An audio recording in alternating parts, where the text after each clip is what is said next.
श्रीलंका के खिलाफ, अफगानिस्तान के खिलाफ, बांग्लादेश के खिलाफ। इंडिया के खिलाफ साइम अयूब ने आपको कितने मैचेस जितवा के या बना के दिए? नहीं। अब ये बात जो मैं करना चाह रहा हूं, अब उसके ऊपर आइए।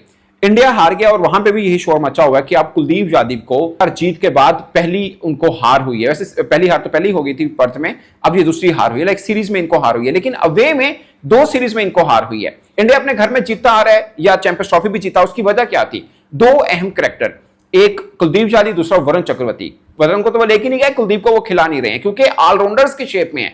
अक्षर पटेल भी उनकी टीम में खेल रहा है, वाशिंगटन सुंदर भी खेल रहा है। शायद एशियन कंडीशन में पाकिस्तान, श्रीलंका, बांग्लादेश, अफगानिस्तान जैसी टीमों के खिलाफ ये फार्मूला चल जाए, मगर ऑस्ट्रेलिया, इंग्लैंड, न्यूजीलैंड वाली टीमों के खिलाफ ये फार्मूला कभी नहीं चलेगा। और ये बात मुझे आज भी याद है शोएब मलिक की, जब पाकिस्तान इंडिया के खिलाफ पहला मैच खेल रहा था एशिया कप में, उन्होंने बोला था कि जो कॉम्बिनेशन हमने बना रखा है ये बड़ी टीमों के खिलाफ नहीं होगा, बल्कि ये किसी अच्छे मैच में जहां पे आपको ठीक जीत की जरूरत होगी वहां ये कॉम्बिनेशन आपको मरवाएगा।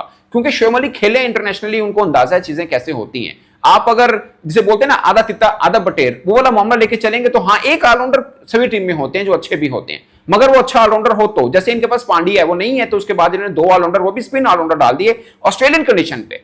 और उनका मीडिया यही चीख रहा है, ये फॉर्मर क्रिकेटर्स यही चीख रहे हैं कि आप कुलदीप यादव को कैसे बाहर बिठा सकते हैं, जो कि आपकी जीत की जमानत बने रहे हैं। अगर आप 2 स्पिनर वैसे भी तो खिला रहे हैं, सो इसलिए नहीं खिला रहे कुलदीप को गौतम गंभीर कि उनको बैटिंग एज नहीं मिलता कुलदीप से, तो इसलिए वाशिंगटन सुंदर और इंडिया ने मैच जीत जाना था, टेल को पकड़ लेना था सिराज और अर्शदीप सिंह ने। लेकिन मैं ये समझता हूं कि यार जिस तरीके से शुभमन गिल ने उस टाइम पे कप्तानी की है, मुझे समझ नहीं आई।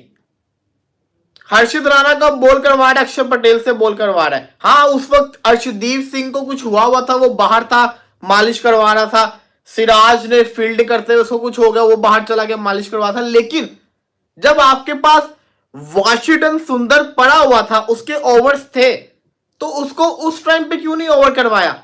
मिचेल ओवन ऑस्ट्रेलिया, आपको बिग बैश अगर आपने देखी हो ना, वो फास्ट बॉल का बड़ा अच्छा प्लेयर है, वो फास्ट बॉलिंग को बड़ा अच्छा खेलता होता है।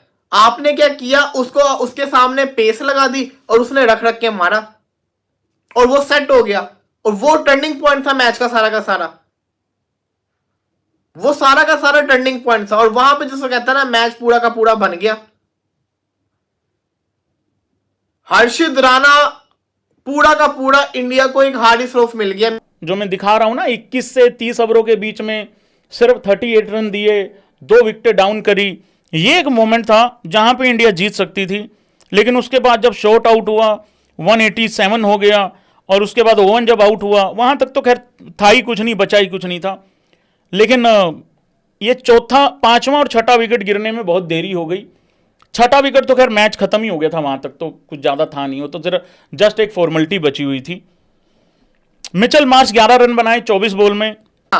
हमारे पास एक हार्डी श्रॉफ था, एक इंडिया के पास भी हार्डी श्रॉफ 2.0 है, उसका नाम है हर्षित राणा, जिसके दिमाग के अंदर पता नहीं क्या है कि एक ही जगह पे बॉल एक ही तरीके से फेंके जाएगा और मार खाया जाएगा, विकेट निकालेगा, लेकिन ऐसी मार खाएगा कि मैच आपका सारा का सारा बढ़ जाएगा। अगर बात करूं आज की मैच की, तो देखो, जब ऑस्ट्रेलिया के 5 आउट हुए थे ना, इंडिया के पास 2 मौका था, मिचेल ओवन ही एक विकेट थी।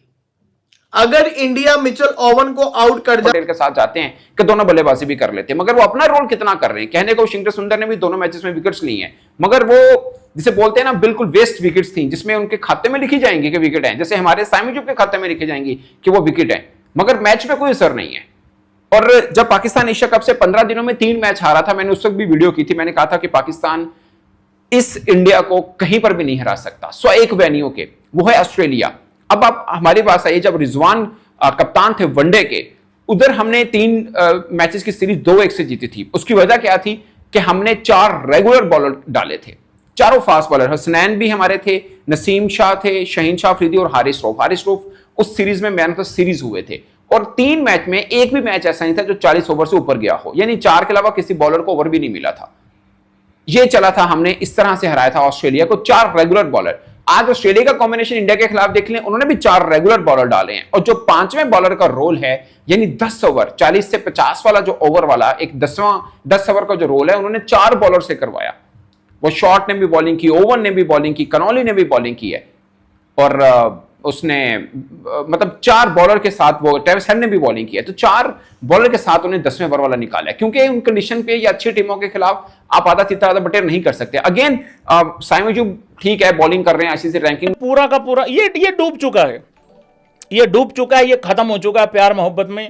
और एक बात मैं यहां बता दूं, मोहब्बत में गिरा हुआ आदमी किसी काम का नहीं रहता है, और इसके साथ कुछ ऐसा ही हो रहा है। डूब चुका है, ये खत्म आदमी है ये।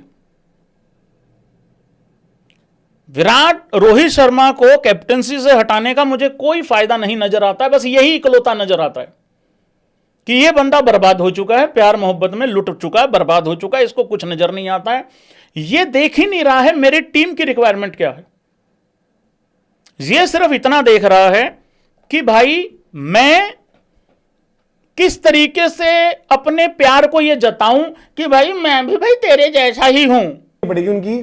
और आपकी सवाल है आपके, वो आएंगे कि विकेट टेकर्स कहां हैं आपके, कैचेस आप छोड़ दो, जब विकेट टेकर्स नहीं है कैचेस आप छोड़ दो। मैथ्यू शॉट के 2 कैचेस छोड़े आपने, और यार एक तो एकदम लड्डू कैच यार, ये यहाँ के कैच भी नहीं पकड़ेंगे हम। हाईएस्ट रन उसने नेपाल हमसे अच्छी फील्डिंग कर रहा है आज के टाइम पे। कूपर कॉर्नली जो नॉट आउट गए हाफ सेंचुरी बनाकर, और इसीलिए मैं आपके जो उस टाइम बांग्लादेश वाले मैच में मैं लाइव था, ये जो आर्टिफिशियल एक्साइटमेंट ना, लोगों को उम्मीद कि इंडिया जीत जाएगा, मैच सुपर ओवर हो जाएगा, तो उनको समझना चाहिए कि इंडिया बैटिंग नहीं कर रही है। और ऐसा मैच डेकेड में एक बार होता है, जैसे 2011 में 10 में हो गया था वो, तो वो हो जाता है, बट उसमें आपको अलग होता है कि एक बार ही हो गया कुछ हो गया। बट प्रॉब्लम ये कि कहां है आपके विकेट टेकर्स। आपको जब विकेट चाहिए हो, जब आपने ट्रेविस हेड को आउट कर दिया है, आपने मिच मार्श को आउट कर दिया है, आपको यार मैथ्यू शॉट ठीक है, आपके कूपर कॉनली, एक एलेक्स कैरी है उसको अलग रखूंगा, आपके मिच ओवन, इनके अगेंस्ट अगर आपके पास स्पिन हो, बस ये उसमें लगा हुआ है मैथ्यू शॉट। यार मुझे ना एक कंफ्यूजन है, कृपया करके जरा हेल्प कीजिएगा। क्या मैथ्यू शॉट का कैच, जो अक्षर पटेल ने कैच छोड़ा था, वो किसका था? 23 रन पे था वो बल्लेबाज। क्या वो रेंशो था या मैथ्यू शॉट ही था? एक तो सिराज ने छोड़ी है, वो तो 53 समथिंग पे छोड़ी थी। मेरे हिसाब से शॉट की कैच छोड़ी है, वो भी काफी इंजरी भी हो गई थी, बाहर भी गया था। शॉट था। तो इसका मतलब 2 कैच छूटी है। नहीं वो हुआ, मैंने देखा था वो, मेरे को कंफ्यूजन बाद में हुई, क्योंकि वो शुरू में बंदा ज्यादा इतना गौर नहीं करता ना, हालांकि वो भी कैच होनी चाहिए थी। इतनी बढ़िया होती है, कुलदीप यादव होते और आपके पास बॉलिंग में विकेट टेकर्स होते, जो ये पार्टनरशिप आपने लगवाना। इवन मैट रेंशो ने स्पिन बड़ा अच्छा खेला आकर, बड़ी अच्छी उन्होंने गेम चलाई यार। वो छक्का चौका मार के उस ओवर में रन रेट को ऊपर नीचे जाने से भी बराबर कर दिया किसी ना। भी सिचुएशन पर लास्ट का हटा दो आर्टिफिशियल एक्साइटमेंट। क्या धीरज भाई, बावजूद इसके कि ऑस्ट्रेलिया की बैटिंग लाइनअप में आज की तारीख में स्मिथ है, लबुशेन को बाहर बिठा रखा है उन्होंने, आज उनके मैक्सवेल ने रिटायरमेंट ले लिया है, स्टॉइनिस ने रिटायरमेंट ले लिया है, ऊपर वाले 2 ओपनर्स उनको आपने आउट भी कर दिया। किसी सिचुएशन पर आपको लगा कि मैच इंडिया जीत रहा है? नहीं, बिल्कुल नहीं लगा। मतलब सीरीज हार चुके हैं बाय द वे। यार आप जब मैच देखते हो ना, तो आपको